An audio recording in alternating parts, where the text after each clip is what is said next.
प्रदेश ने प्रारंभिक बाल्यावस्था शिक्षा में उल्लेखनीय प्रगति की है। विद्यालयों तक पहुंच आसान बनाने के उद्देश्य से विद्यार्थियों को 4,85,000 साइकिलें प्रदान की गई। इसके अतिरिक्त 94,300 मेधावी विद्यार्थियों को लैपटॉप प्रदान किए गए हैं। प्राथमिक, माध्यमिक तथा उच्चतर माध्यमिक स्तर की कक्षाओं के लिए 15,000 शिक्षकों की नियुक्तियां प्रक्रियाधीन है। विद्यालय भवनों के संधारण एवं रखरखाव के कार्य भी योजनाबद्ध रीति से किए जा रहे हैं। शिक्षा संबंधी प्रमुख योजनाओं जैसे सांदीपनी विद्यालय में रुपये 3,892 करोड़, साइकिलों का प्रदाय योजना में रुपये 210 करोड़, पीएम श्री योजना में रुपये 530 करोड़ तथा निःशुल्क पाठ्य पुस्तकों का प्रदाय योजना में रुपये 100 करोड़ के प्रावधान प्रस्तावित है। जनजाति कार्य विभाग द्वारा संचालित कुल 25,439 विद्यालयों में 20 लाख विद्यार्थी अध्ययनरत हैं। 94 सांदीपनी विद्यालयों में उत्कृष्ट अधोसंरचना एवं शैक्षणिक सुविधाओं से सुसज्जित किया जा रहा है। वर्ष 2025-26 में लगभग 3,40,000 विद्यार्थियों को रुपये 458 करोड़ से अधिक की पोस्ट मैट्रिक छात्रवृत्ति का भुगतान किया गया। अनुसूचित जनजाति की शैक्षणिक संस्थाओं हेतु 4,485 शिक्षकों की भर्ती प्रक्रियाधीन है। छात्रवृत्ति की विभिन्न योजनाओं के लिए वित्तीय वर्ष 2026-27 के बजट में रुपये 986 करोड़ का प्रावधान प्रस्तावित है।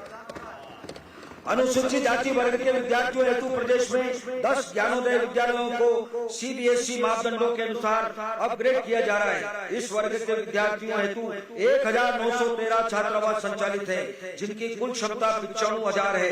युवाओं के स्वरोजगार हेतु संत रविदास स्वरोजगार योजना के अंतर्गत 1,927 तथा डॉक्टर भीमराव अंबेडकर आर्थिक कल्याण योजना के अंतर्गत 2,316 प्रकरणों में ऋण वितरित किया गया है।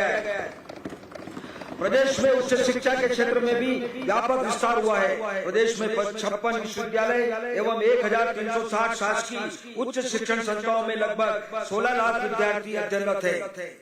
उच्च शिक्षा प्रणाली को सुदृढ़ करने के लिए प्रदेश के प्रत्येक जिले में प्रधानमंत्री कॉलेज ऑफ एक्सीलेंस संचालित है। इसके साथ ही नेक मूल्यांकन अंतर्गत 205 महाविद्यालय नेक एग्रीगेटेड हो चुके हैं। भवन विहीन महाविद्यालयों के लिए 31 नए भवनों के निर्माण तथा 96 महाविद्यालय भवनों के सुदृढ़ीकरण के कार्य भी प्रचलित है। हमारी सरकार का यह प्रयास है कि हमारे प्रदेश में युवाओं के लिए उच्च शिक्षा सुलभ एवं रोजगारोन्मुखी हो। विश्वविद्यालयों में संचालित इंक्यूबेशन केंद्रों में एक वर्ष में 174 स्टार्टअप आरंभ किए गए हैं तथा एक वर्ष में 22 पेटेंट कराए गए हैं। विदेशों में उच्च शिक्षा अध्ययन हेतु विदेश अध्ययन छात्रवृत्ति प्रदान की जा रही है।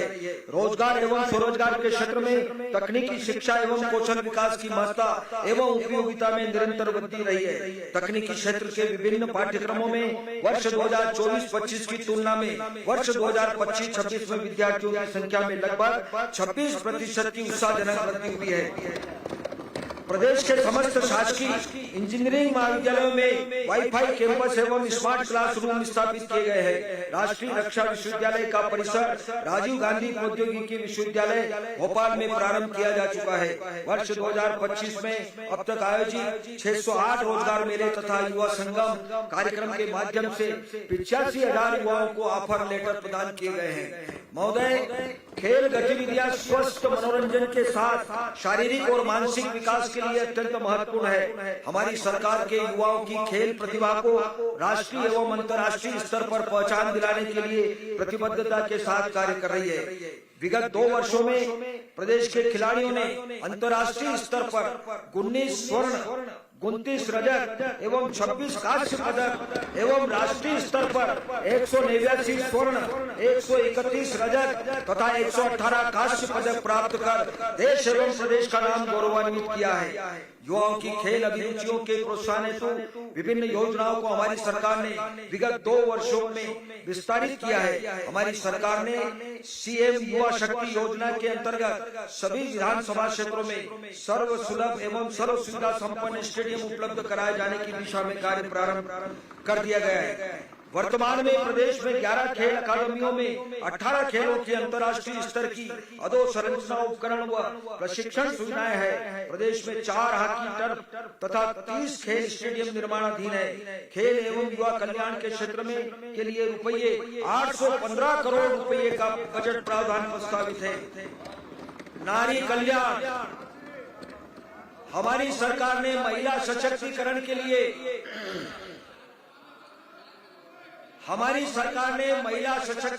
लिए अनेक प्रभावशाली नीतियां और योजनाएं लागू की है।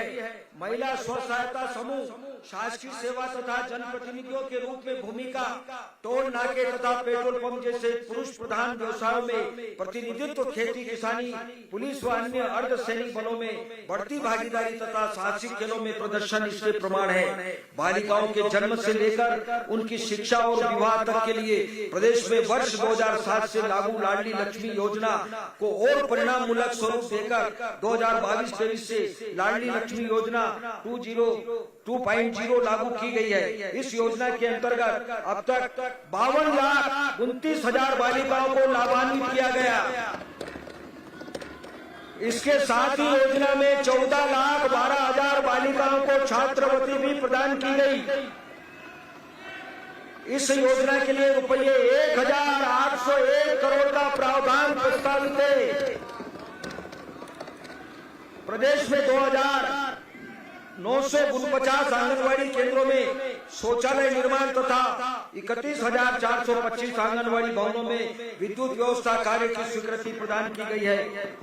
भारत सरकार से 24,662 सक्षम आंगनबाड़ी केंद्रों को विकसित किए जाने की स्वीकृति प्राप्त हुई है, जिसके अंतर्गत smart LED TV, water purifier एवं खिलौने प्रदान किए जाने के साथ पोषण वाटिका का निर्माण तथा रेन वाटर हार्वेस्टिंग की भी स्थापना की जा रही है। पोषण 2.0 अंतर्गत मातृ पोषण, नवजातों एवं शिशुओं का आहार एवं स्वास्थ्य, गंभीर एवं अति गंभीर कुपोषित शिशुओं की चिकित्सा एवं संपूर्ण स्वास्थ्य की व्यवस्था सुनिश्चित की जा रही है। नवीन प्रस्तावित यशोदा दुग्ध प्रदाय योजना के अंतर्गत कक्षा 8 तक के प्रत्येक विद्यार्थी को अतिरिक्त पोषण प्रदाय के उद्देश्य से टेट्रा पैक में दुग्ध प्रदान किया जाएगा।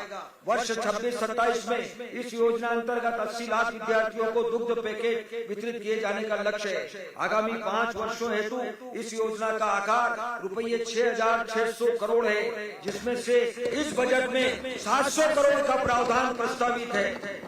नारी स्वाभिमान एवं स्वनिर्भरता की प्रतीक लाडली बहना योजना में वर्तमान में पंजीकृत महिलाओं की संख्या लगभग 1,25 लाख है। मुझे यह अवगत कराते हुए प्रसन्नता है कि लाडली बहनों को प्रतिमाह देय राशि रुपये 1,250 से बढ़ाकर 1,500 किया जा चुका है।